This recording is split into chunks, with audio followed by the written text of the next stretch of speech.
8:33, 7:33 en las Islas Canarias. Ayer tuvimos un encuentro de amigos del club de esta casa de Radio Libertad y del Toro Televisión, y había una señora entrañable que me decía que cuando no estaba don Luis del Pino le daba mucha pena. Pues no se puede usted imaginar, se lo dije yo ayer, la pena que me da a mí estar en estos micrófonos, que me encanta, pero lo que me gusta más es escuchar el análisis de don Luis del Pino, que hoy no nos puede acompañar porque tiene una razón de peso, y es que presenta su libro Yo el difamado hoy a las 7 de la tarde en el Hotel Sansi Park de Lérida. Así que como están también las comunicaciones por tren, pues ha tenido que ir muy prontito, porque vaya usted a saber si consigue llegar o no a tiempo, y eso que estamos hablando de prácticamente 12 horas.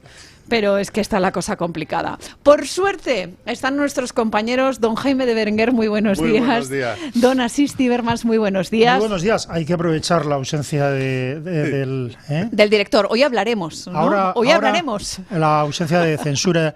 Ahora vale la pena. Bueno, de censura, vaya usted. Está yo de sentarme en su silla. Como decía el poema, ahora vale la pena, Dios se quedó dormido. Les digo una cosa, yo que estoy medio mala con la garganta, casi si les dejo a ustedes, gana el programa. Si me ausento yo de estos micrófonos, gana el programa, porque Los Interrumpibles es una cosa tradicional de este equipo. Así que es un placer contar con ustedes, sobre todo con esta semana que hemos tenido bastante divertida, ¿eh? Me encanta hacer la tertulia de los viernes, porque viene a ser un poco resumen de la semana y de lo que queda. Mañana cita de Begoña Gómez con Juan Carlos Peinado, con el juez instructor de su causa. Hemos empezado la semana en la Asamblea General de la ONU en Nueva York. Empezamos defendiendo según qué cuestiones relacionadas con Palestina. Después Pedro Sánchez dijo que seguía adelante con el tema de la flotilla y que la iba a defender la Armada. Y terminó diciendo que se iba a presentar después de 2027 a las siguientes elecciones, porque lo había hablado con su familia. Yo no gano para disgustos, ¿eh? Han sido 5 días extenuantes. Begoña, claro, lo habría hablado con Begoña. Claro. Begoña, ¿tú crees que te conviene que me presente? Claro. O David, o su hermano. Oye, ¿queréis que siga siendo escudo judicial mediante mi perpetuación en la Moncloa? ¿Y que les dijeron los dos? Además pues es que es un problema, ¿no? Porque me puedo equivocar, pero creo recordar que las condenas penales traen como condición accesoria la privación del derecho de sufragio. Entonces, claro, si condenan a David y a Begoña, ya pierde 2 votos. 2 votos. Entonces, claro, pues estará preocupado, lógicamente. Supongo que sí. No, pero bueno, 2 votos más. Entiendo que el de Santos Cerdán, Koldo... es que está perdiendo muchos votos, ¿eh? O sea, toda la gente que está entrando en la cárcel. Ya, es que se va a quedar solo. La japonesa no vota, es la única ventaja. La japonesa, estamos hablando de por si no lo saben ustedes, la pareja de David Sánchez Azagra, de la que sabemos bastante poco, teniendo en cuenta que estaba involucrada y presuntamente empotrada en el Palacio de la Moncloa. Eso de empotrada en el Palacio de la Moncloa. La verdad es que ha quedado un poco regular, pero por lo menos que vivía ahí. Don Jaime de Berenguer, o sea, 8:36 de la mañana. Que será viernes o lo que usted quiera, pero es que viene muy fuerte. Sí, estamos fatal. Estamos fatal. Fuerte viene usted. Pero con lo de empotrado.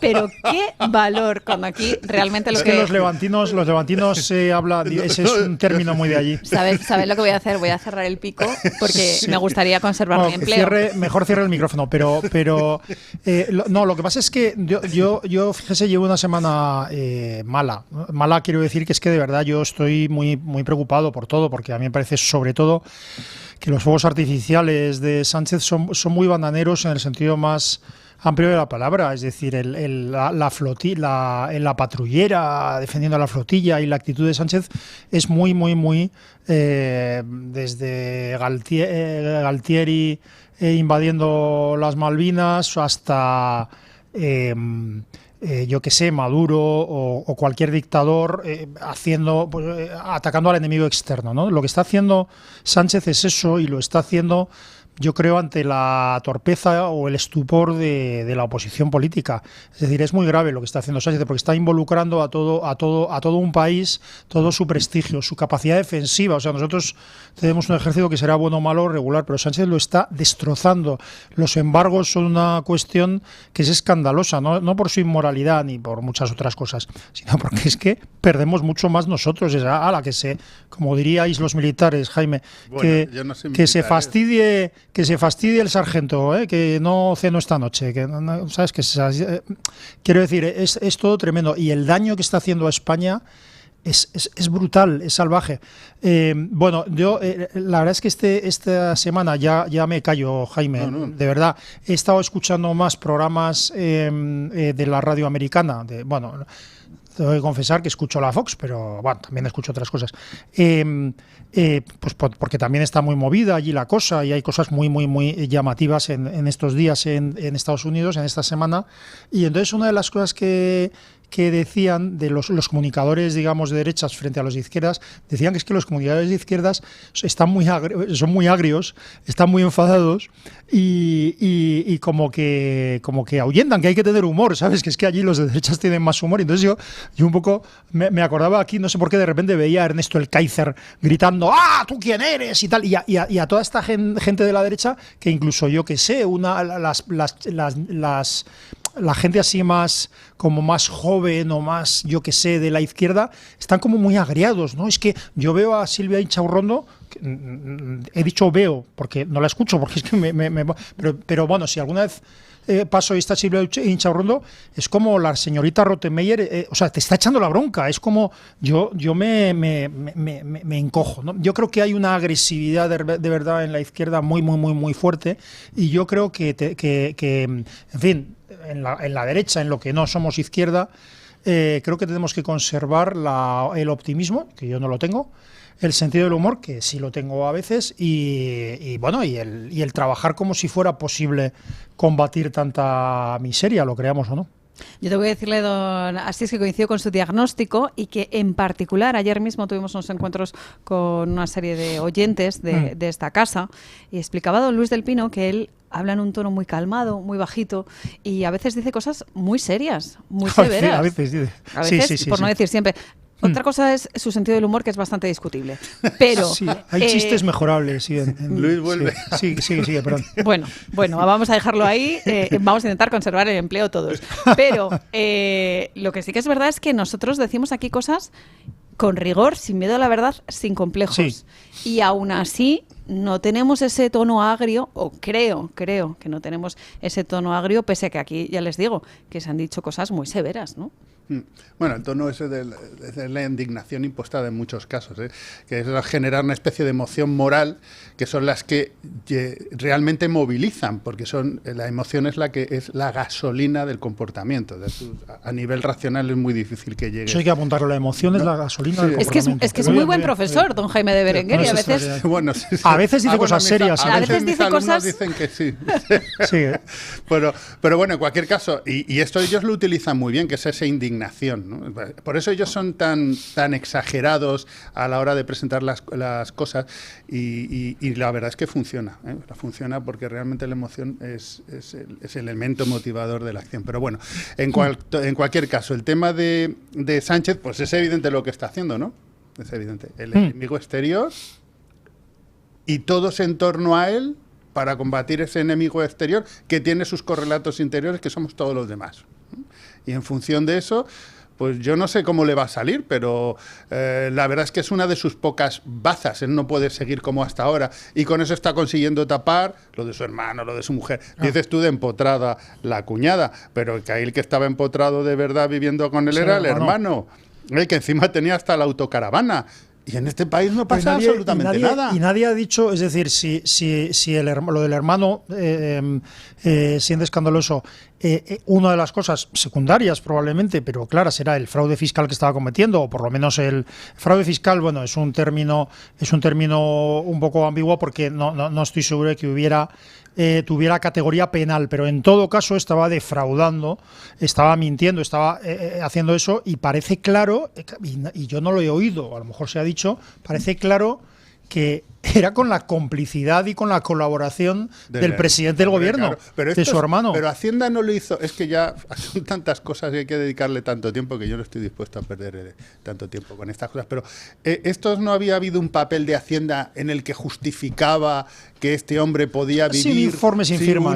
Un informe sin firmar en el que este hombre podía vivir en Portugal y que no pasaba nada. Y resulta que el tío estaba ahí, en el camino de la carretera de La Coruña, en el Palacio de la Moncloa, como dices tú, con la aquiescencia del hermano, claro, que era seguramente el que mandaba hacer los informes mientras que lo tenía cenando con él, Y diciendo a los españoles que este tío no pagaba los impuestos en España porque vivía en Portugal, mientras, según parece, le habían hecho una plaza a dedo en Extremadura. Oye, eso sería para que dimitieran menos el... Claro. En cualquier democracia, y este tío vive ahí. Fíjate, en estos días en los que se vuelven a salir a la luz, pese a la flotilla, la pijoflotilla y la patrullera y todo esto, en que vuelven a salir a la luz la actualidad judicial, las comparecencias, las imputaciones, los procesamientos, etcétera. Fíjate, yo creo que es más importante que nunca recordar que la responsabilidad política es digamos, independiente, o por lo menos en parte no se corresponde con la responsabilidad penal. Es que cualquiera de las cosas que han salido, o sea, que son ciertas, quiero decir, que no se discuten, es decir, que están en el proceso penal, pero que lo que se está discutiendo es si tienen categoría, o sea, si implica una responsabilidad penal o no, pero hay cosas que no se discuten, es decir, que Begoña Gómez ha hecho negocios con, o mejor dicho, ha sido favorecida, porque eso es lo que ha sucedido, ha recibido dinero públicamente en su cátedra y en sus historias de la empresa a la que estaba rescatando su marido y cuyo CEO era íntimo amigo de Begoña. Eso es un dato, o sea, lo que se está discutiendo es si eso es penal, o si tiene una responsabilidad penal o no, pero eso es un dato escandaloso, es una falta de ética escandaloso. Cualquiera de estos casos, cualquiera de estas historias deberían implicar la dimisión inmediata del presidente del gobierno. Y el error que está cometiendo, a mi juicio, la oposición, o al menos parte de ella, es fiarlo todo al proceso penal. Es que como absuelvan a Begoña o a David o a quien sea, la reacción del gobierno va a ser inquisitorial. ¿Sabes? Y eso es terrible. Lo que debía de estar diciendo todos los días la oposición en el Parlamento es: señor Sánchez, la responsabilidad penal es lo de menos. Usted tiene que dimitir ya porque es una vergüenza lo que ha hecho. Pero, ¿sabes? Así, yo es que me estoy planteando, desde que empezó todo esto, se me presentan muchas cuestiones, ¿no? Irse fuera de España, una de ellas... Pues yo irme a un pueblo directamente. Bueno, de hecho, si pudiera me jubilara mañana, me iba al mar. Bueno, a lo que iba.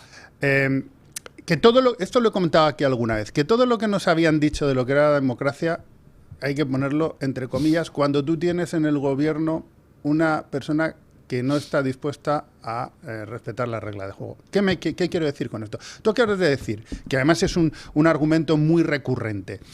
La oposición.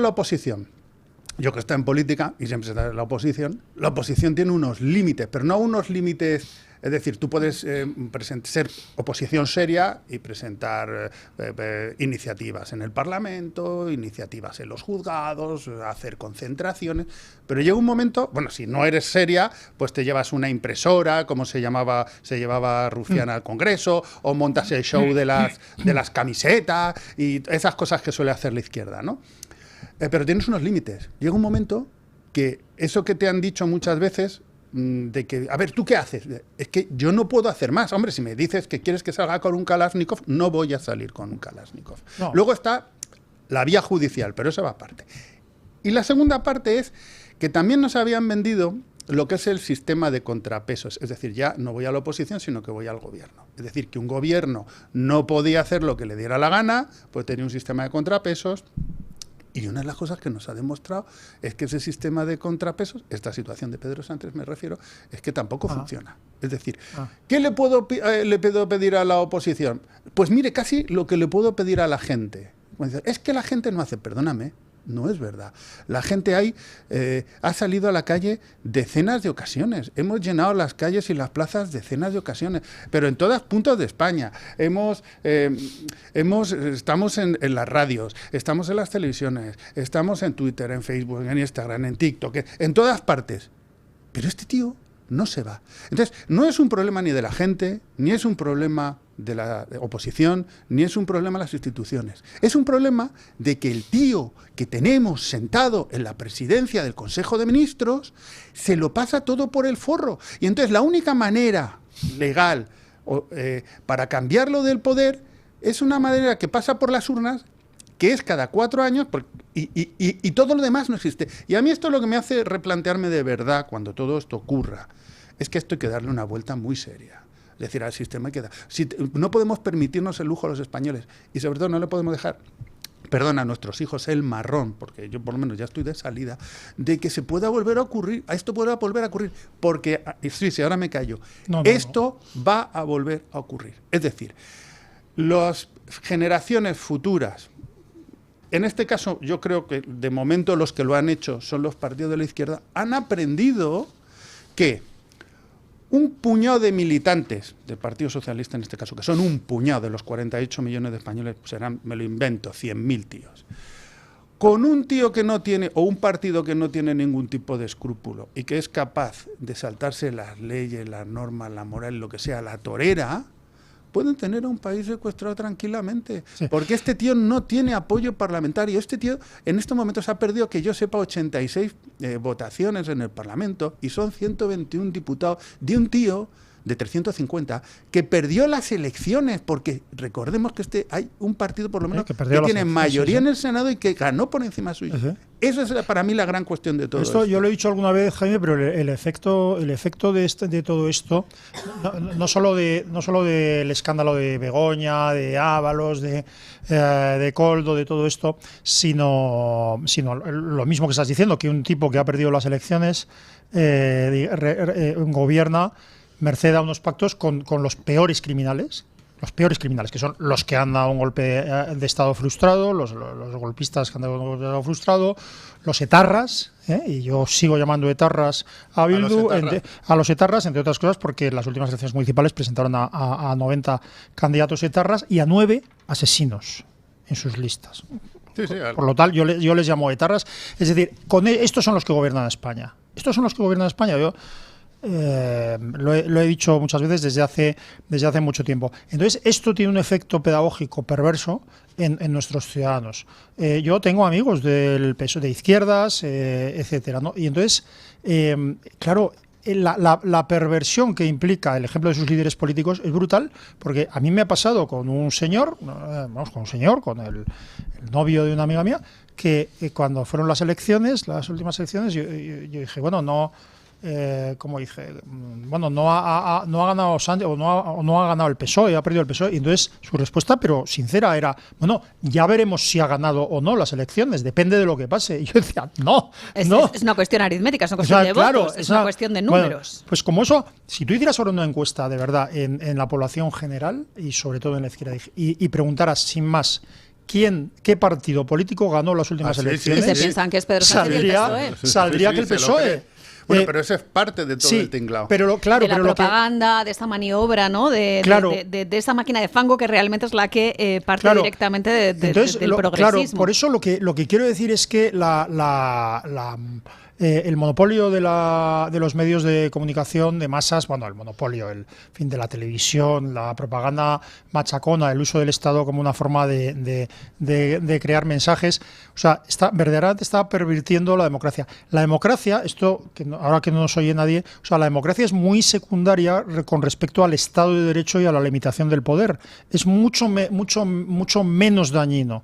Es mucho menos dañino una dictadura con Estado de Derecho que una democracia sin límites al poder, porque una democracia sin límites al poder es la peor de las tiranías, O sea, que aparenta además ser una democracia. Claro, de hecho, históricamente, tanto históricamente como de forma, digamos, lógica, el Estado de Derecho precede y es condición necesaria para la democracia. Si tú estableces una democracia, pues en la antigua Yugoslavia, pues lo que ocurre es lo que era más popular entre la gente, que es masacrar a todos los serbios. Bueno, quiero decir, no, los serbios no, eran los otros. Quiero decir que la limitación del poder es fundamental. Por eso los derechos individuales son fundamentales. Por eso hay que guardarlos. Y sin embargo, aquí se ha entendido que la voluntad popular está por encima de todo, de tu derecho a la vida, del derecho de la Constitución, de tu casa, que te dejo que te la ocupen unos tíos. Entonces, claro,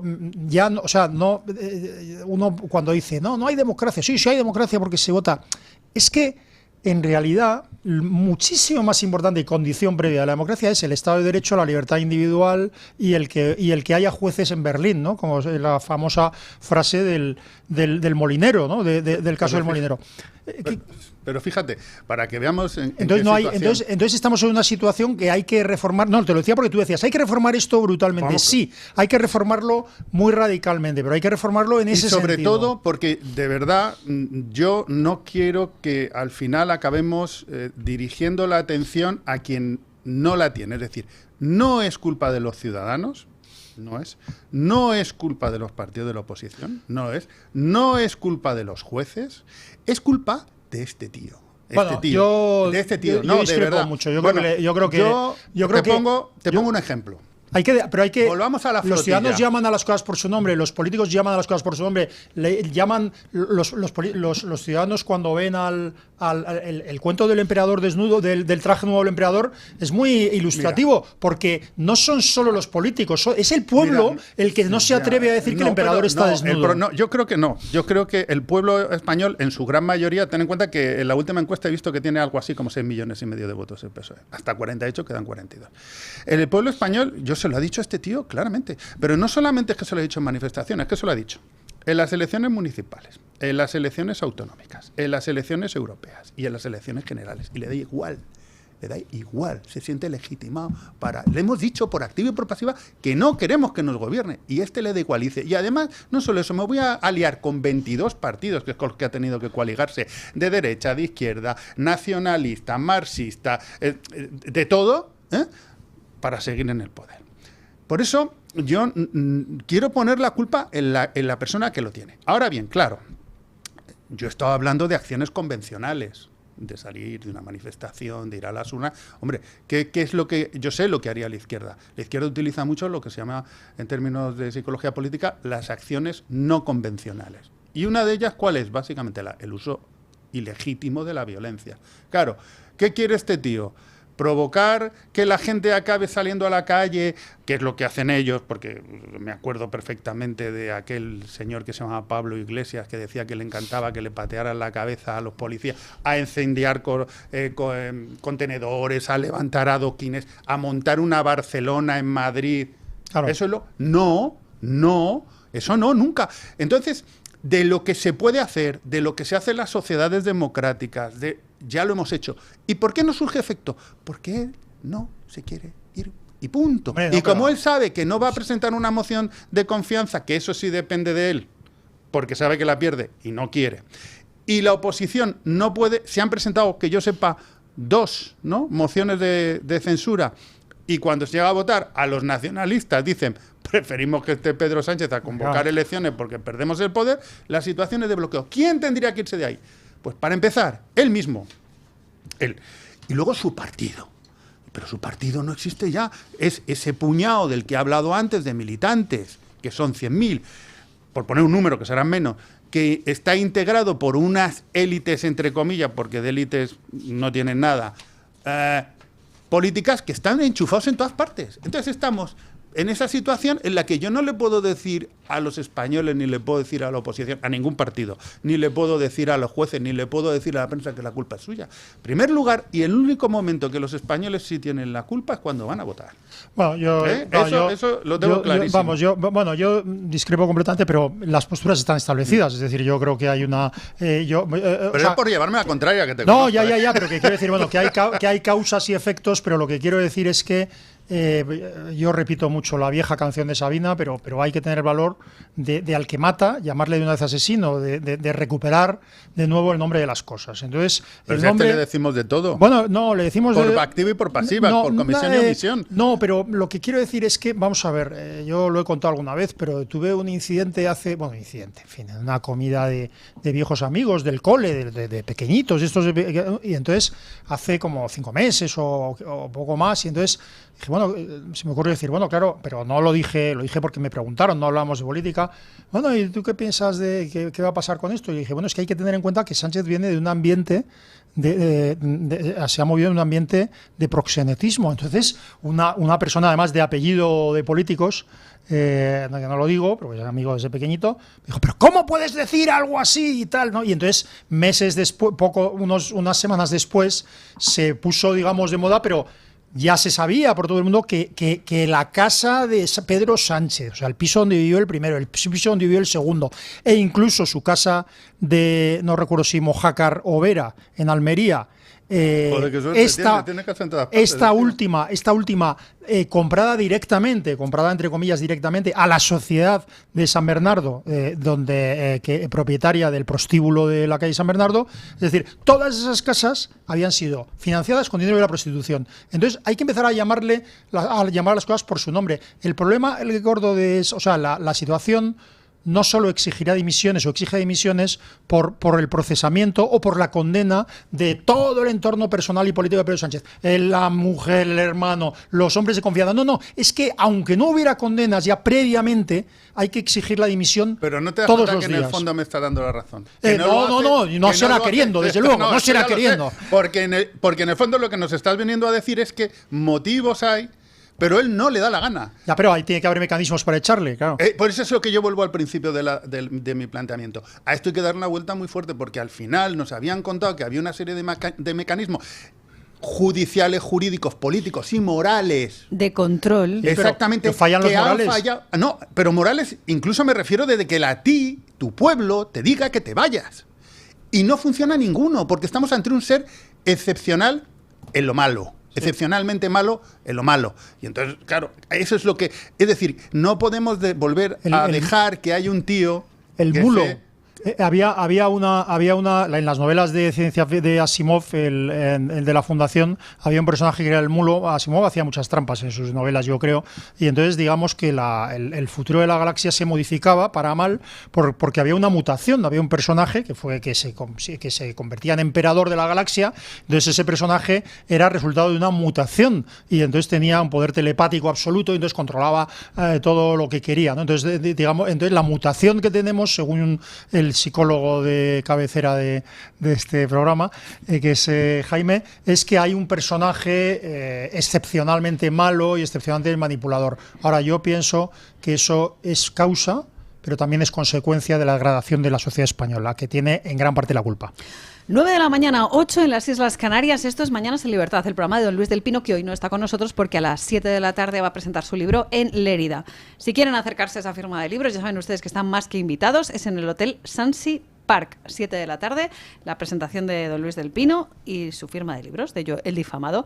Nosotros, mientras tanto, estamos guardando el fuerte en compañía de don Asís Timmermans y don Jaime de Berenguer. Vamos a una breve pausa publicitaria y a la vuelta les voy a dar una clave que quizás les sorprenda de algo que me parece casi justicia poética, de cómo Junts y cómo Podemos tienen un papel crucial en el futuro de España para bien. Luego se lo cuento. Casi 9 y 5 minutos, 8 y 5 minutos en las Islas Canarias. No os he preguntado por la encuesta, porque es muy polémica. Luego hablamos de la encuesta que tenemos hoy encima de la mesa y que es realmente llamativa. Pero antes de la publicidad les decía yo que hay una clave por la cual podríamos vivir un acto de justicia poética. Yo les diría que es el único subterfugio por el cual Pedro Sánchez podría caer, que es que sus socios a la hora de mantenerle en la Moncloa en un momento determinado se harten y digan, lo importante es el dinero, le dejamos caer. Y aquí tiene especial peso Podemos y los independentistas nacionalistas de Junts. ¿Por qué? Porque están viendo como en Cataluña, por ejemplo, les están comiendo la tostada a los de Junts, otro partido que es Alianza Catalana. Y se están empezando a mesar las barras diciendo, oye, que nos quedamos sin cargos. Oye, que el partido desaparece. Y que un partido como este desaparezca ya no es solo por esos ideales independentistas, esas ansias secesionistas que tienen los independentistas catalanes, sino que es que pierden mucho dinero. Y lo mismo pasa con Podemos, como está viendo que le come la tostada pues una facción que es la de Sumar. Entonces, aquí lo único que podría, entre comillas, sacar de la Moncloa a Pedro Sánchez es un desencuentro dramático con esos socios que consiguen mantenerle en el poder. Es la única alternativa, ya les digo, casi un subterfugio que queda ahí. No sé cómo lo ven ustedes. Pues yo no lo veo. Es decir, tengo clarísimo que Junts está acabado. Eso lo tengo claro. Lo que pasa es que esto va a ser un proceso de desgaste poquito a poco. Pero todo lo más que se me ocurre que puedan hacer, dice, bueno, como sabemos que estamos acabados antes de que se muestre en las elecciones catalanas ese subidón que dice que no dicen, es que estoy seguro que va a tener Alianza Catalana, vamos a unas elecciones generales de manera que nosotros podamos mantener nuestros 7, 6 diputados, que Alianza no se presente. Eso puede ser. Pero en cualquier caso estamos hablando de un zombi. Creo que Junts está acabado y en el momento que haya elecciones en Cataluña... Lo que pasa es que los partidos españoles, bueno, sobre todo los de izquierda, pero los partidos españoles son expertos en rescatar zombies. Es decir, claro, en el momento en que haya un planteamiento por parte del Partido Popular, o por lo menos de una parte del Partido Popular, de entenderse con criminales... porque Junts está liderada por un criminal, porque el que ha cometido el peor de los crímenes que puede cometer un político, que es un golpe de Estado, ¿verdad?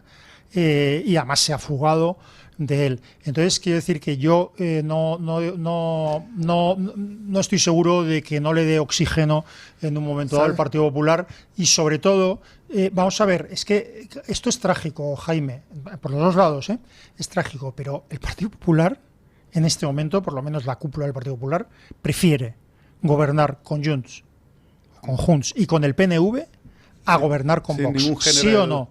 Sin ningún género de duda. Eso es trágico.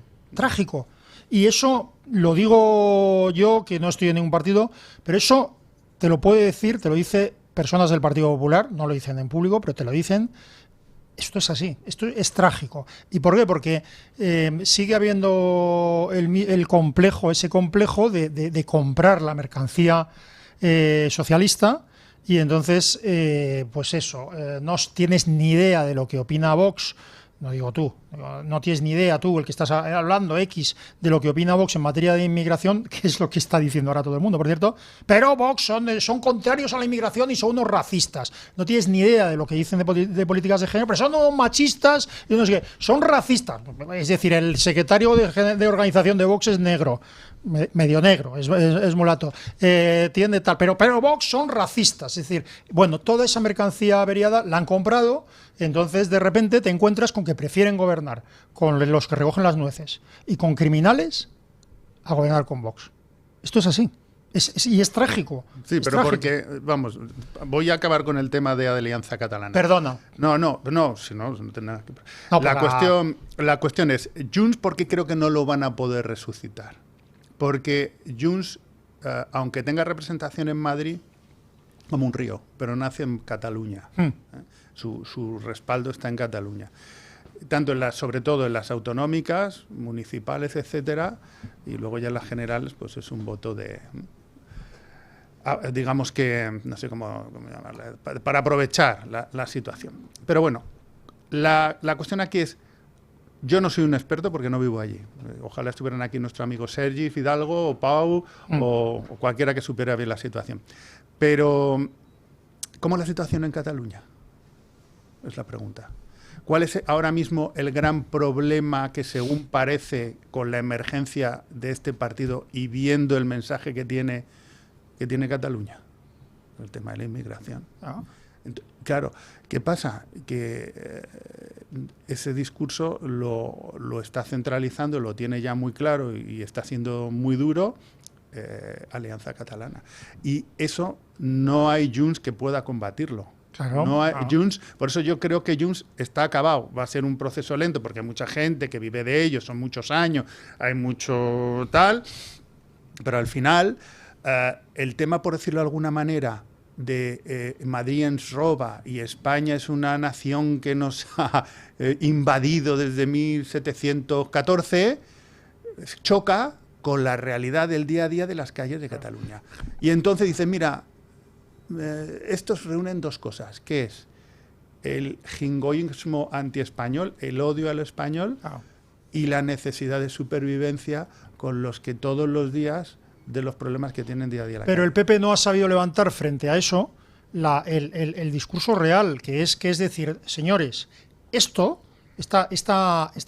problemas migratorios, estos problemas de inseguridad, esta migración, este islamismo y este yihadismo que va a invadir las calles de Cataluña, hay que llamar las cosas por su nombre, esto viene del nacionalismo.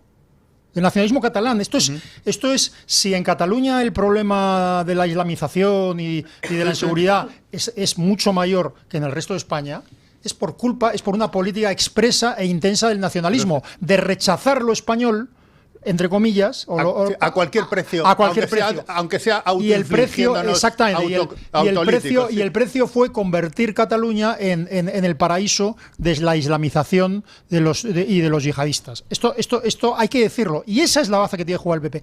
Y otra cosa, y siguiendo en esa línea, según las encuestas, ¿quién es el otro partido que sube? Vox. Claro. ¿Por qué? Porque sí va en esa línea de decir, mire, ustedes lo que quieran, pero el problema que tenemos ahora mismo en las calles de Cataluña, oiga, es este. Sí. Pero lo que quiero decir es que no tienes, debe de desaparecer el complejo. Perdona, y que te acorde con un dato muy curioso, fíjate en esa subida de Vox, que es que el apoyo que está teniendo, por lo que sube, es por los jóvenes. Sí, claro. O sea, eso es verdaderamente es muy interesante, porque son jóvenes que a lo mejor sí están viendo lo que acabas de decir. Pero hay un problema. Es decir, este problema nos ha venido precisamente esto que acabas de comentar. Por ese nacionalismo. No lo sé, es posible. Yo ojalá. O a lo mejor son a lo mejor las clases, digamos, más trabajadoras, que son los que realmente tienen que convivir día a día con esa problemática social. Pero fíjate, Cataluña, a ver, yo soy muy pesimista en esto. Soy muy pesimista y voy a explicar por qué en 10 segundos. Es decir, soy muy pesimista porque creo que ya el problema de la inmigración ilegal y de la islamización y de la falta de la presencia cada vez más mayoritaria de poblaciones que no se integren, es que ese es el menor de los problemas, es que son abiertamente antioccidentales y anti-Estado de Derecho. Bueno, el problema de esto está tan avanzado, en mi opinión, más en otros países, ¿verdad?, que en España, pero está tan avanzado que su resolución, si es posible su solución, no lo es sin un conflicto grave. Es decir, necesariamente va a haber un conflicto grave. Y cuando hablo de un conflicto grave es que la sociedad se tendrá que plantear, dentro de muy poco, las sociedades occidentales, cómo limitan el crecimiento de la islamización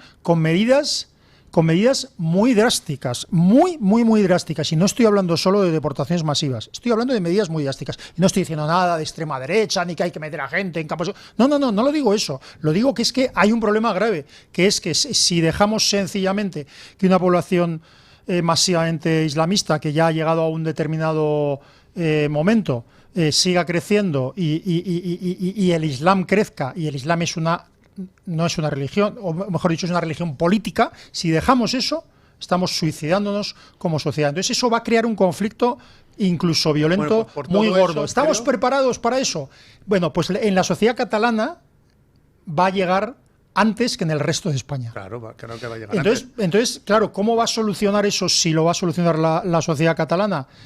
Mira, ahí es la clave. Como los políticos no lo están solucionando, ellos mismos han buscado una solución, y digo buscado entre comillas. O sea, la aparición de Alianza Catalana no aporta nada en cuanto al independentismo, no aporta nada en cuanto al España ens roba, ¿Qué es lo que realmente sustancialmente aporta que no aportan el resto de partidos? Pues ese abordaje de los problemas sociales que hay en Cataluña. Y como los políticos no la están dando, la sociedad se la ha buscado. ¿Y la sociedad cómo se la ha buscado? Con un partido que aquí entre nosotros es lo más extremista, nacionalista. Sí, a mí me parece terrible Alianza Catalana. Que dice las barbaridades más grandes que se pueden escuchar, y que va a llevar, porque va a tener muchos votos a medio plazo, va a tener muchos votos, y van a pasar cosas muy gordas. Claro, pero fíjate, yo... Eso pasa por no abordar, claro. Lo digo por lo que has dicho tú antes de Partido Popular, sí. Por no abordar esos problemas de manera seria. Claro, pero fíjate, voy a dar ideas, aunque sean absurdas, a ver si todos recordamos. Y fíjate, o sea, la campaña agresiva de Isabel Díaz, agresiva me refiero en el buen sentido, de Isabel Díaz Ayuso, cuando ante el acoso del Partido Socialista contra su figura, su campaña política fue ¿cómo fue? Socialismo o libertad, ¿no? ¿Fue así? O barbarie, ¿no? ¿Era libertad o barbarie? No, socialismo o libertad. Yo creo que fue más expreso, fue socialismo o libertad.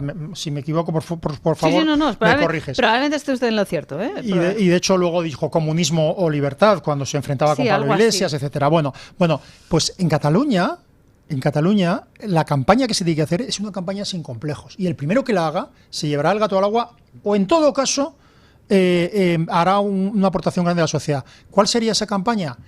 ¿España o el Islam? Catalanes, ¿España o Islam? ¿España o nacionalismo islámico? Algo así, o sea, hay que decir las cosas por su nombre. Y cuando se simplifica ¿qué te parece? ¿Qué parece? Hacemos una campaña, vendemos esa campaña a España, en Cataluña, y no en Barcelona, en Gerona, en Lérida. Sí, entiendo lo que dices. Carmen. Y además le está llamando la atención mi compañero Julio López porque se está apartando del micrófono cuando usted está diciendo verdades como puños. ¿Se está apartando o se lo está comiendo? Yo me estoy apartando, pero Jaime ha dado unos cuantos golpes en la mesa y no le habéis dicho nada, que hay mucho favoritismo. Perdón, pero yo demuéstralo. Lo cierto es grabado. Que nos interesaba especialmente que se escuchara esto porque don Asís Timmermans está haciendo una propuesta audaz, pero que es tremendamente cierta. ¿Qué prefieren en Cataluña? ¿Un nacionalismo islámico que cercena las libertades de los ciudadanos o prefieren seguir siendo parte de España con todas las libertades que eso aporta? La cuestión es que ellos se crean que España garantiza esas libertades. Que ese es el gran problema. Pero eso es nuestra esperanza. Es que no solo hay que ganar unas elecciones. Es decir, a día de hoy, ¿de verdad tú crees que hay alguien... Perdona, acabo de dar un golpe. Que alguien se cree que España garantiza nada en estos momentos? Ese es el gran problema. Pero no te digo en Cataluña, te digo en el barrio donde vivo yo, empezando por mí. En estos momentos... ¿Te acuerdas cuándo fue con este señor del gobierno? ¿Cuándo fue que se llenó de España? Que se llenó España de banderas España. Que se llenó todo el país de banderas España. Pues a mí se me ocurre... Cuando el golpe catalán. Cuando el golpe nacionalista catalán. Cuando ganamos el Mundial de Fútbol, el gobierno catalán, y en algunos casos al principio de la Eurocopa COVID. también. Lo que quiero decir es que... como me ha preguntado así en general, vale, pregunta retórica. Sí, vale. Pero lo que quiero decir es que yo estoy viendo los carteles, es decir, un cartel que ponga nacionalismo y en vez de... Y las primeras letras estén tachadas o estén superpuestas a la palabra islamismo, islamismo, nacionalismo. Estoy viéndolo. Ya tiene una mentalidad marketingiana, creativa. Y entonces eso hay que oponerlo ¿a qué? A España. O sea, ¿qué quieres? O sea, es un poco como eso que escribió Chesterton, bueno, que no lo escribió exactamente así, pero que se cita de Chesterton, claro, es que el problema es que no creemos en Dios, o sea, dejamos de creer en Dios y acabamos creyendo en cualquier cosa. Que eso es apócrifo de él. Sí, porque lo acabo de decir, que no dijo algo parecido, pero no dijo eso exactamente, no escribió eso exactamente.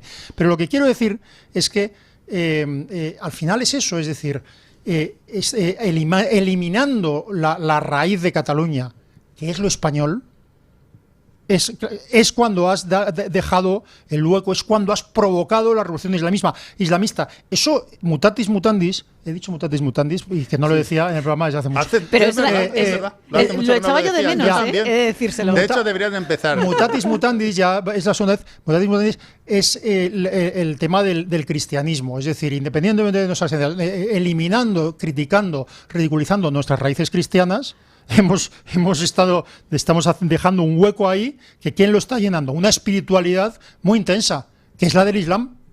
Entonces, eso es lo que queremos, ¿no? O sea, es criticando, considerando machista la cultura cristiana, que es exactamente lo contrario del cristianismo. Mira, hay una teoría que no voy a explicar aquí porque es un poco compleja, pero que la busquen en Wikipedia, que se llama la teoría de la gestión del terror. Explica perfectamente lo que está pasando en Cataluña, que en el fondo es una reacción cuando tú te sientes, entre comillas, amenazada tu existencia, es decir, tu vida. En esos momentos lo que generas es una teoría compleja, pero en el fondo lo que acabas haciendo es una vuelta al grupo que te protege de esa amenaza exterior y que protege tu existencia y tu supervivencia. Bueno, pues ese tipo de procesos de grupo, de cuestiones de grupo es la que está pasando en Cataluña. Seguramente, pero eso tiene que guiarse por los mejores y en la dirección correcta. Y el problema que es que el complejo en Cataluña y la colaboración de los gobiernos de Madrid en la represión de todo lo español en Cataluña, eso que ha llevado a que hubiera un complejo muy grande. Hasta, creo que fue Alejo Vidal Cuadras, el primero que habló en español en el Parlamento Regional de Cataluña. Pero lo que quiero decir es que hay que hacer cosas o sea, ha habido mucho complejo a la hora de actuar en Cataluña. Bueno, pues la clave del futuro es desaparecer, es hacerle la competencia a Alianza Catalana desde un punto de vista español. Y hacerlo abiertamente. Es que hay que reconquistar. Eso, fíjate, hay que reconquistar. Pero tú estás dando la clave. Si los problemas se originan en Madrid, las soluciones tienen que venir de Madrid. Y me explico. Sí. De la carrera de San Jerónimo. Es decir, al final tú dices, venga, España o lo que sea. Y dices, muy bien, vale, pues entonces tú tienes que tener claro que España es un referente que te va a proteger de eso y que es la alternativa. Pero claro, cuando tú estás en un país donde los jueces y la justicia dictan unas sentencias y tú vas allí y te lo pasas por el forro y te ríes de ellas y dices, no solo no lo voy a cumplir, sino que además 30 más a grande. Y tienes aquí unos políticos en la carrera de San Jerónimo que haces una barbaridad, un golpe de Estado y aún te dicen que que hay que reconciliar y que hay que pacificar y te perdonan y te hacen una ley expresa para que un delincuente o varios delincuentes se vayan a la calle. No eres un referente. Pero, entonces, al final, yo estoy intentando pensar en el asunto. Al final, la solución son ellos mismos, es decir, más nacionalismo catalán y más extremo. Por eso digo que Alianza Catalana, yo le veo un futuro, y que se me entiende esto, esplendoroso no quiere decir que me guste, pero que es objetivamente bueno. Y solamente una cosa antes de que se me olvide. Estos señores, que sí que son de la derecha más dura y que son muy nacionalistas y muy extremistas, bien, pues si Pedro Sánchez tiene que pactar con ellos, lo digo lo digo a día de hoy, porque lo digo para acabar con el tema un poco con el que empezamos. Junts es una herramienta, pero a lo mejor no acaba el partido, o no acaba la legislatura, o no acabamos con Pedro Sánchez, porque mañana hay elecciones y saca Junts 4, y saca Alianza 3, y 4 y 3, 7, que son los mismos que tiene ahora Junts, y va el Pedro, y Pedro coge y pacta con ellos. Hombre, pactaría con el diablo. Pero si Pedro Sánchez es el señor que ha dicho expresamente, yo voy a ser, cuando sea presidente del gobierno, traeré preso a Puigdemont para que responda a la justicia. Es que esto lo ha dicho Pedro Sánchez y ha pasado de decir que va a meter en la cárcel a Puigdemont a decirle que va a meterlo en el Parlamento. De todos esos, como el novio de tu amiga, que son de izquierdas y tal, y que tanto se escandalizan, justificarán el pacto con la de derecha más extrema y con los más nacionalistas. Pero por eso, fíjate, hay un conflicto. Yo antes, cuando empezamos esta tertulia, al principio de todo, pues luego nos hemos pervertido hablando de política, pero habíamos empezado bien. Y yo hablaba del humor. Bueno, yo creo que ha sido culpa tuya, pero bueno, hablábamos del humor, o yo hablaba del humor necesario, ¿no? Fíjate, hay una cosa curiosa, no sé si me pasa a mí solo o le pasa a nuestros oyentes. Por cierto, quiero decir una cosa a nuestros oyentes, pero bueno, en ese momento. Que es que el humor aquí mantenemos el humor, porque yo qué sé, porque estamos curados de espanto, porque no queremos dar la lata a los que nos están. Somos muy graciosos. No, serás tú, yo soy muy aburrido, pero no queremos amargar, queremos interesar, decir cosas que aporten a los que nos escuchan. Pero fíjate, en las conversaciones de amigos, en las conversaciones de familia, en las conversaciones políticas, me refiero, el humor a veces es más difícil, porque de alguna manera estás más implicado personalmente. Entonces, me pasa a mí, te escandaliza, es decir, cuando hay posturas antisemitas, aunque sea inconscientemente antisemitas, vamos a dejarlo así, y si queréis en otro momento explico lo que es eso, en amigos que sabes que son buenas personas, buenos amigos, te sientes muy violentado, porque tú, amigo mío, estás fomentando el antisemitismo y estás fomentando la invasión de los islamistas y estás inventando no sé qué. Entonces, ahí desaparece muchas veces el humor y de hecho, la ruptura de relaciones familiares y personales en Cataluña a raíz de la polarización de la sociedad creada por el golpismo y por el nacionalismo. Eso es una cosa que se ha trasladado, en ese sentido se ha catalanizado la vida política española. Y eso supone que ya cada vez es más difícil que en los grupos de amigos haya posturas políticas contrarias, o sencillamente se decide expresa o implícitamente no hablar nada de política, porque se sabe que va a ser conflictivo. Bueno, no sé por qué contaba esto, pero es una... Porque te he dicho que incluso en aquel caso los socialistas vale, justificarían. Pero pero ¿qué quiero decir con esto? Y es la conclusión que saco. Pese a eso, por supuesto, hay que cuidar los amigos. Y como decía, por cierto, estudios que estaba escuchando esta mañana a algún discurso de Kirk, que siempre decía lo mismo, de Charlie Kirk, y decía, no, si lo más importante no es que hayas votado a Trump o que hayas hecho tal política, lo más importante es que seas buena persona, que tengas fe, que tengas un propósito en la vida. El resto es menos importante. Bueno, pues dicho esto, yo creo que en las conversaciones que hay que debatir en la sociedad, entre nuestros amigos, en el trabajo, y decir la verdad por provocadora que sea. Decir la verdad por provocadora que sea. Porque si te la callas en todos los ámbitos, por miedo a ser señalado, por miedo a esa violencia verbal, por miedo de que si digas que la inmigración ilegal provoca inseguridad, es que tú eres un xenófobo. Pues no. Eso no, por miedo, no hay que perder el miedo. Y los que decimos, y yo lo digo, que el ejército de Israel es el más moral del mundo y que su lucha es la mía, que te tiran un zapato a la cabeza en el mejor de los casos. Tú eres un tal, ¿quieres que maten niños? No, todo lo contrario. Quiero decir, hay que decir esas cosas aunque te pongan una cruz. Hay que decirlas, y hoy más que nunca.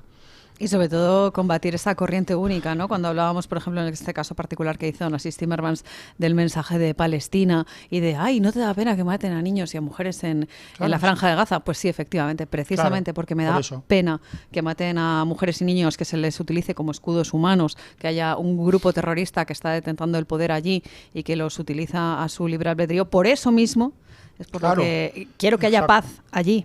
Y que se devuelvan, por ejemplo, a esos más de 50 rehenes que están desde el 7 de octubre de 2023, que no se nos olvide nunca, en manos de terroristas, en una red de túneles, que ríanse ustedes a veces de según qué metros en Europa, porque lo que hay realmente en la Franja de Gaza es pues eso, un Estado terrorista. La polarización del debate lo que hace es evitar el debate, precisamente. Quiero decir, aquí no se trata de que yo creo que Israel está adoptando la postura correcta o yo creo que los palestinos son los que tienen, los árabes, porque bueno, los árabes son los que tienen razón.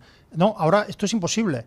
Este debate es imposible. Si yo apoyo a Israel, eres un genocida y eres un tal. Si yo apoyo a los terroristas asquerosos, a los salvajes monstruosos de Hamás, que tienen en su objetivo fundacional, o sea, lo más importante que tienen en el mundo es exterminar a los 10 millones de judíos que viven en su tierra, y matar al resto de los judíos cuando Pero mira, yo suceda.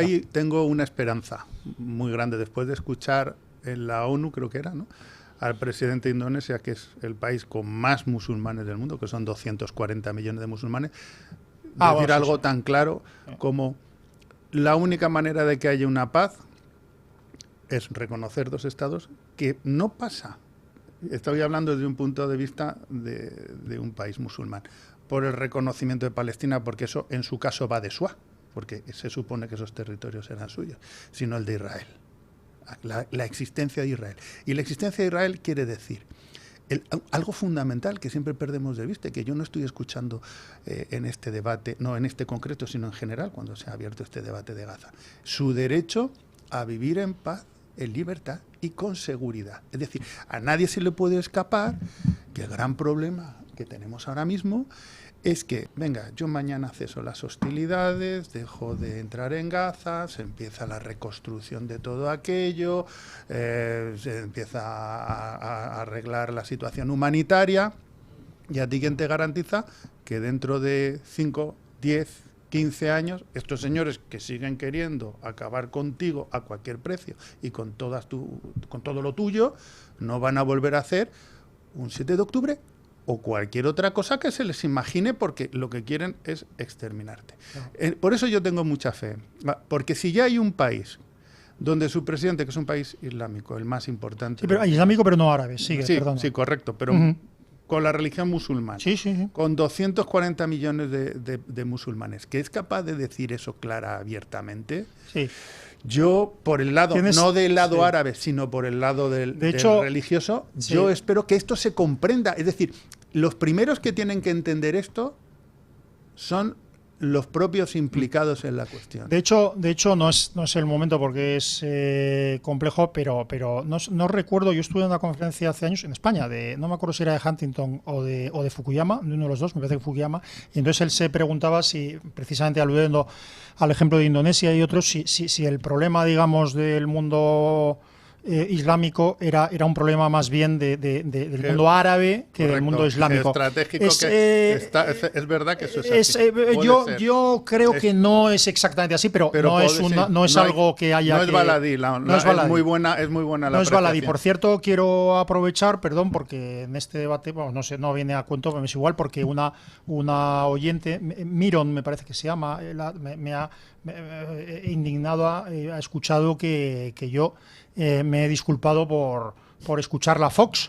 Era una ironía. Era una ironía. Habría dicho lo mismo con otras cosas. Yo no. Quiero decir, escucho la Fox. De vez en cuando escucho la CNN, pero para saber otras cosas, para saber cómo andan los progres. Veías a Inchaurrondo.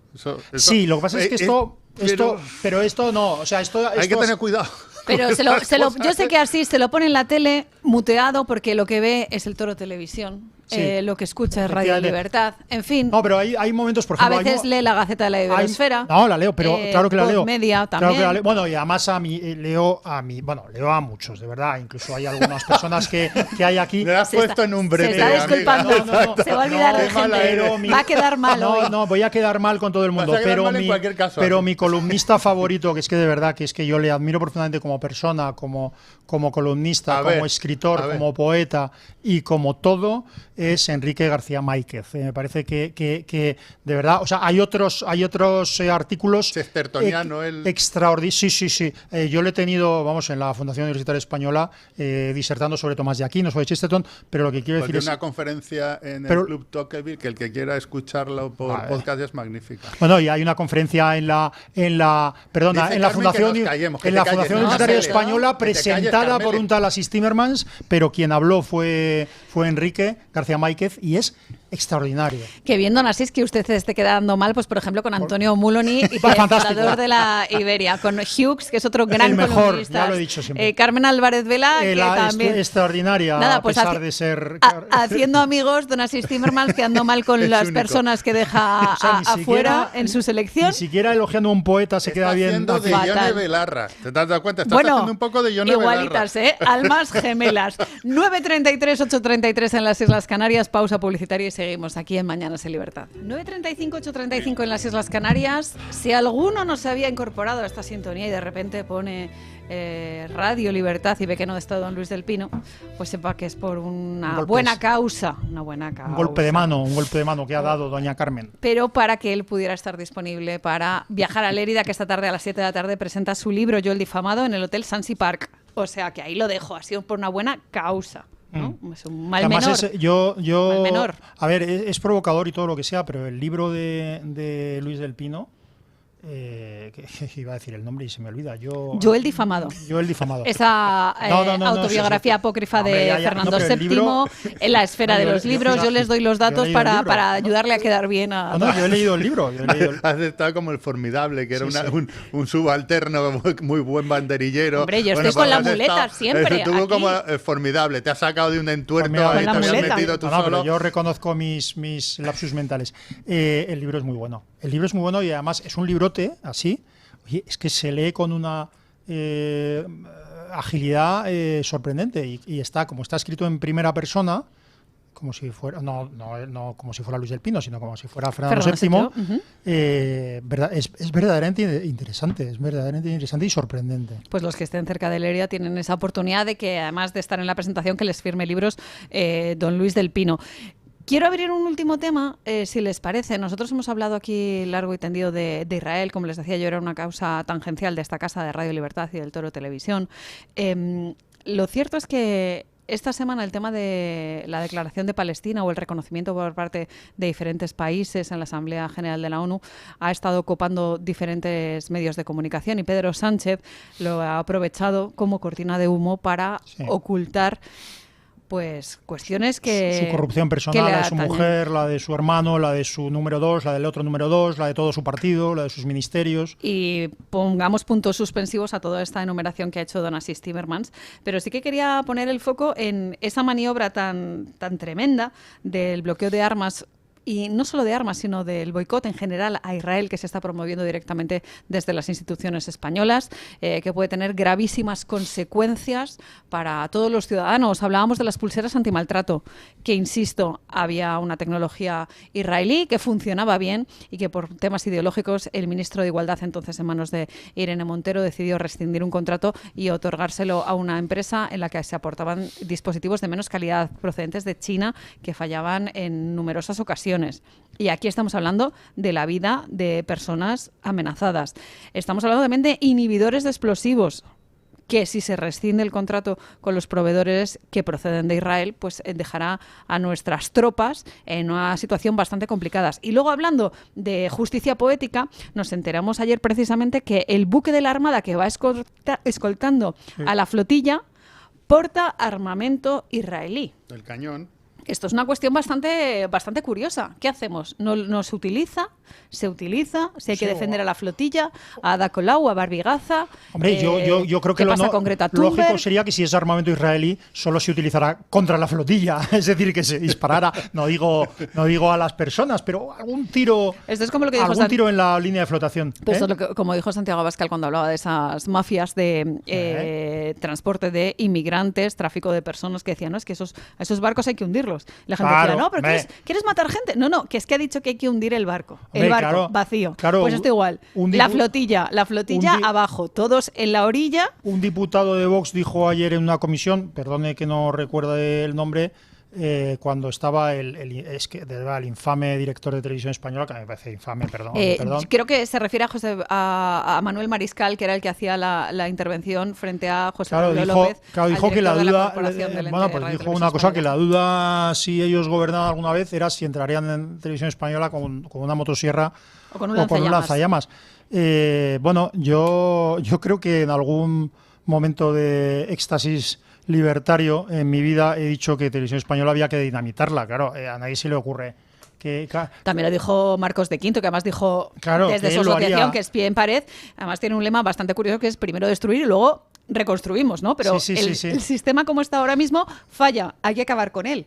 Y esto, como les decimos, es algo metafórico. No vamos a destruir Radio Televisión Española y Prado del Rey. Por supuesto, el mejor destino de embarcaciones que se dedican al transporte remunerado de inmigrantes ilegales, como Open Arms, su mejor destino, yo no lo hundiría porque yo soy muy austero y creo que... Y además contamina. Sí, yo creo que esos barcos lo que hay que hacer es, eso sí, pintarlos, cambiarles el aspecto y dedicarlos para el bien, como cuando se requisan lanchas de narcotraficantes y se dedican, pues yo que sé, a perseguirlos, salvo en España, o a lo que sea. Pero Televisión Española hay que destruirla, y el barco de la flotilla yo creo que hay que requisarlo. Me encantaría el barco de la flotilla en Vera, en Almería, para espetos, que esto pasa mucho en los chiringuitos, en Málaga, ¿no? Que se pone un barco y ahí hacen los espetos, pues como algo bucólico, pues las sardinas en un palito a la brasa. Eso, barco de chanquete. Barco de chanquete. ¿No ha probado nunca un espeto? Bueno, sardinas a la brasa sí. No. Si no sabes lo que es un espeto, no has probado los espetos. Es muy típico de Málaga. Voy a hablar con Paco Linares para que le lleve a Málaga, porque es que los espetos de Málaga son gloria bendita.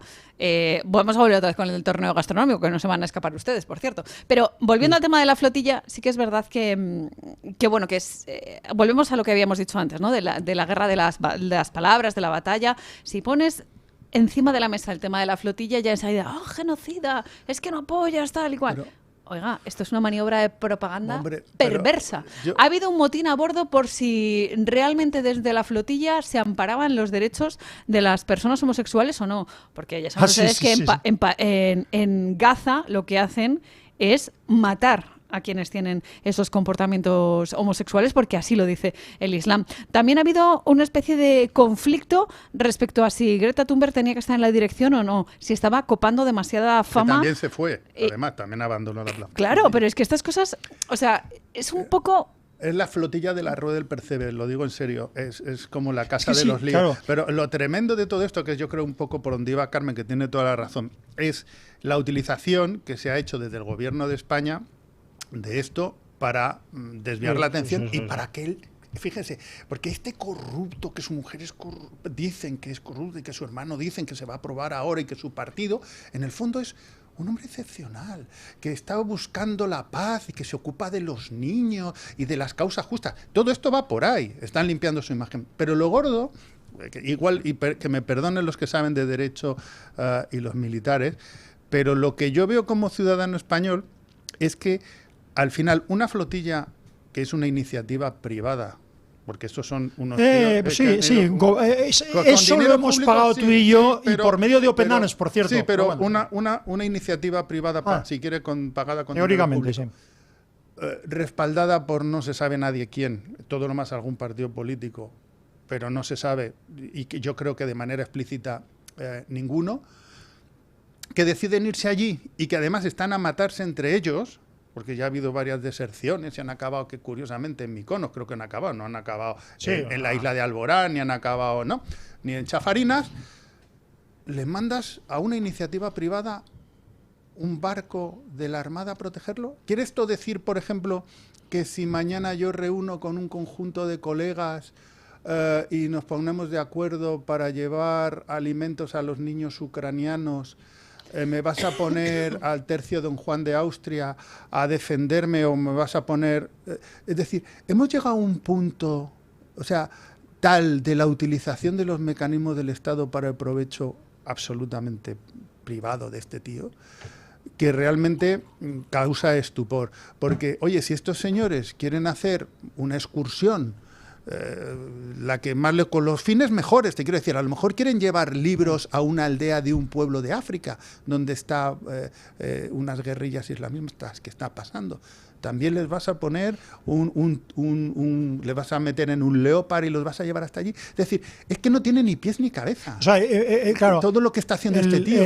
Porque no le importa. Es que no le importa a los gazatíes. Es que no le importa ayudar. Porque si esto fuera así, lo haría transversalmente. Digo, yo le pongo un barco a esto, le pongo a agentes del CNI a los que van acá, les pongo un avión a los que van para allá. Pero eso no le importa. Esto es como, ¿os acordáis el primer barco, la primera iniciativa que hizo en el puerto, creo recordar, de Alicante, según nombrado presidente de gobierno?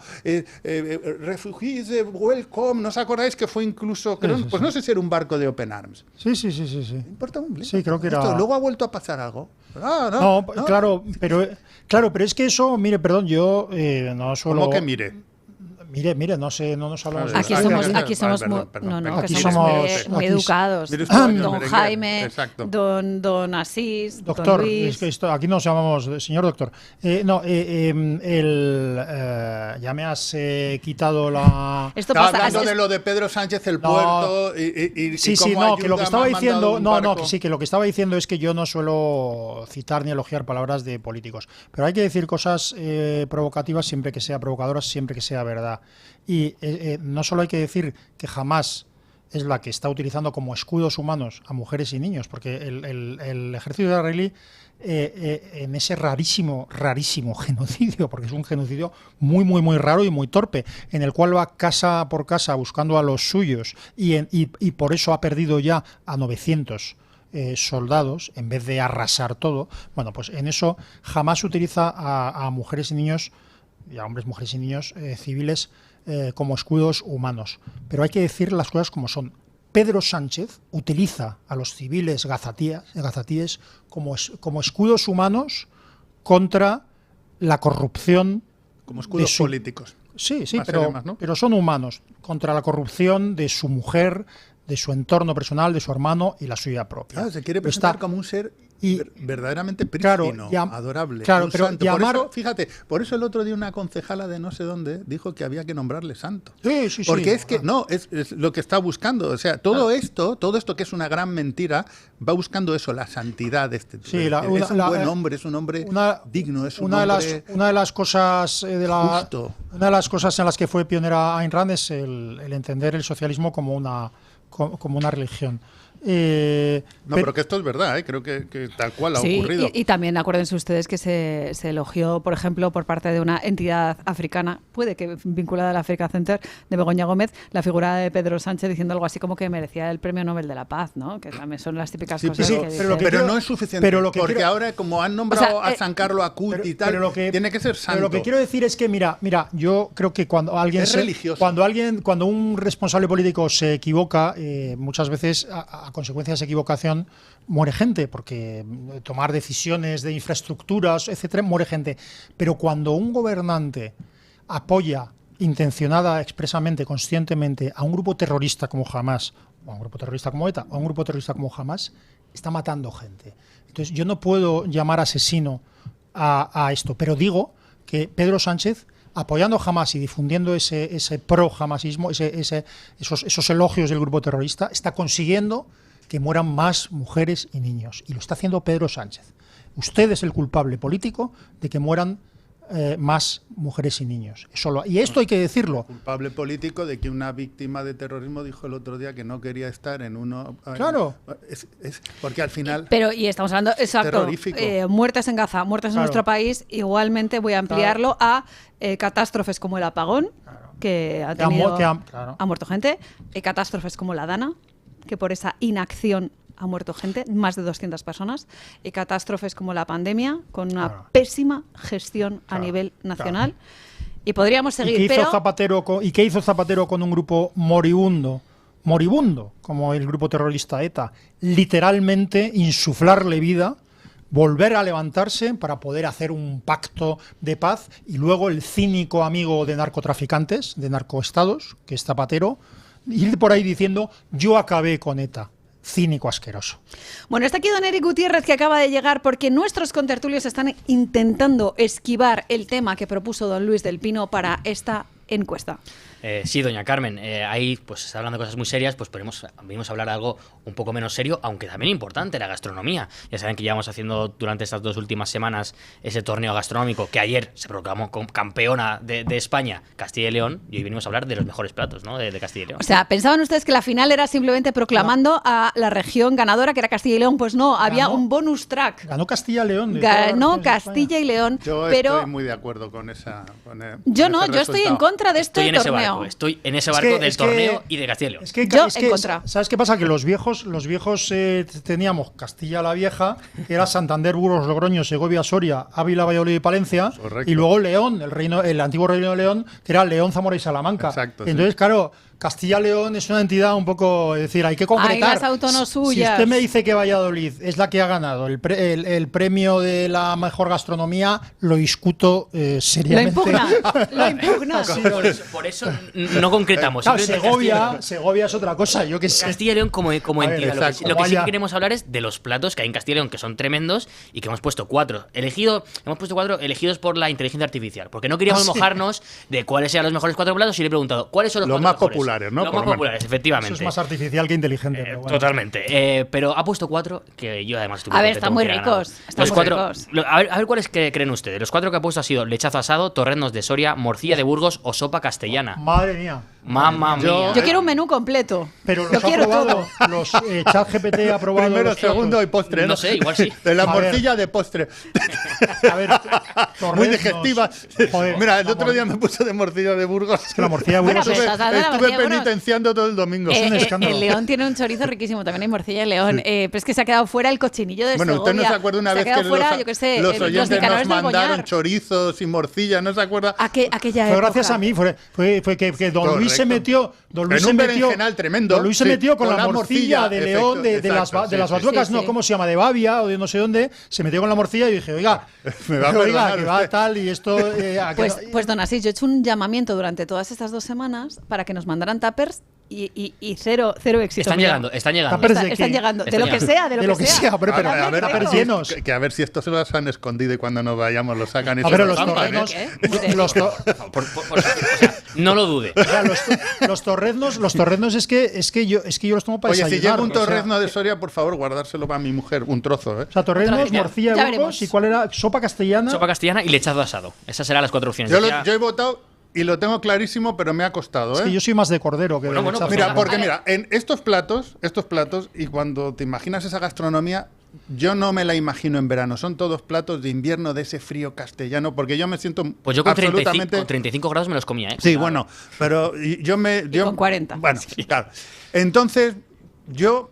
Después de mucho tal, me he quedado con la sopa castellana. ¿Ah, sí? Que…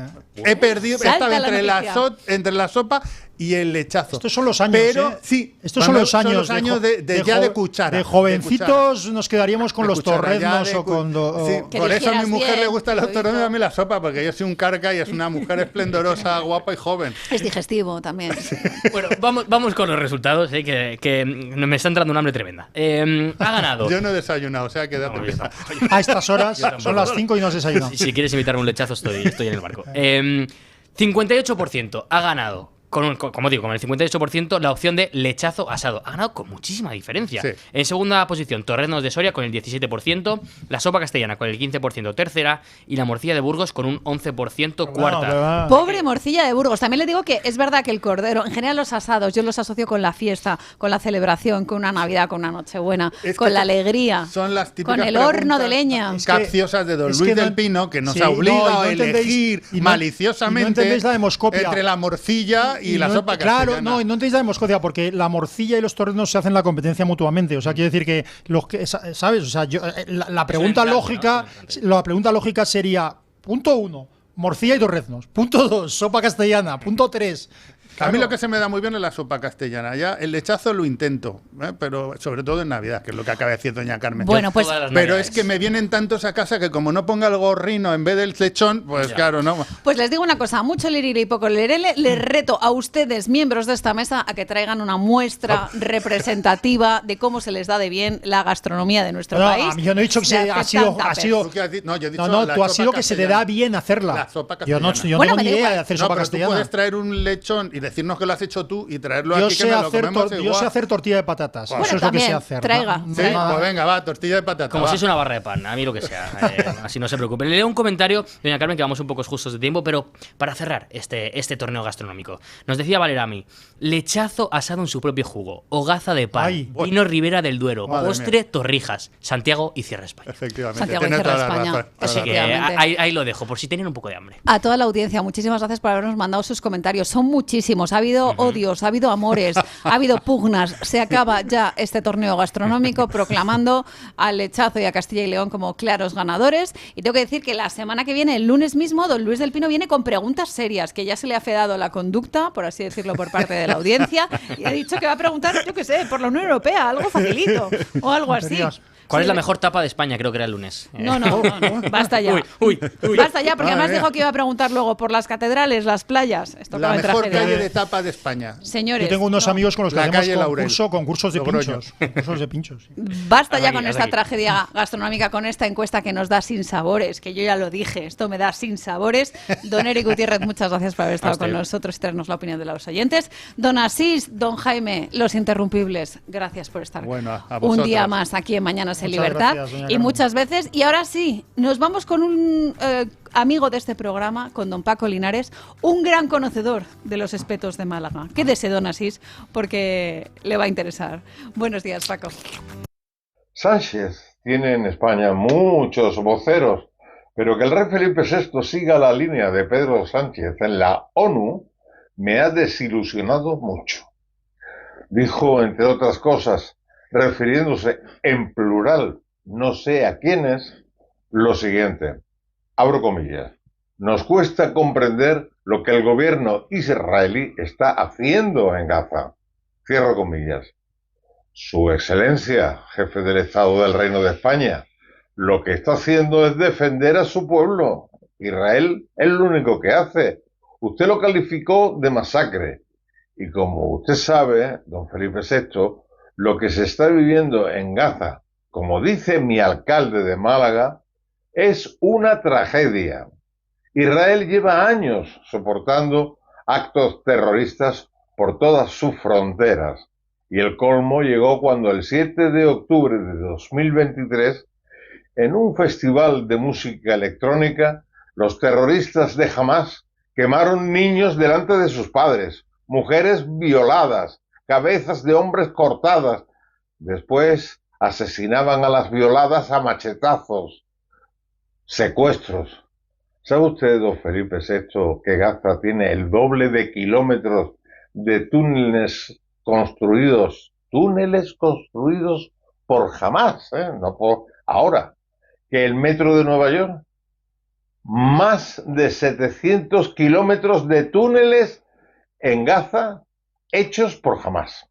El alcalde de Málaga, Francisco de la Torre, lo definió muy bien lo que está pasando en Gaza. Es una enorme tragedia, dijo.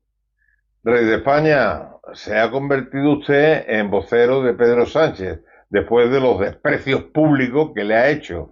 Señor jefe del Estado, con todo mi respeto, ¿es usted masoquista? Y nos vamos a Andalucía. Señor Sánchez, ya tiene usted a otro vocero ganado para su causa, el pepero Juan Manuel Moreno Bonilla, que cede ante las órdenes de usted, señor Sánchez, y llama genocidio a la guerra entre Israel y Hamás. Por sus comportamientos cuesta cada día más diferenciar al Partido Popular del PSOE. Y por último, hoy comento el hachazo planeado por el gobierno que reducirá a la mitad el trasvase Tajo Segura, que pone en riesgo 103.000 empleos y 3.900 millones de euros, tras 5 años de crecimiento. En fin, lo peor de Sánchez está por llegar. Buen fin de semana y el lunes más y mejor. Punto final.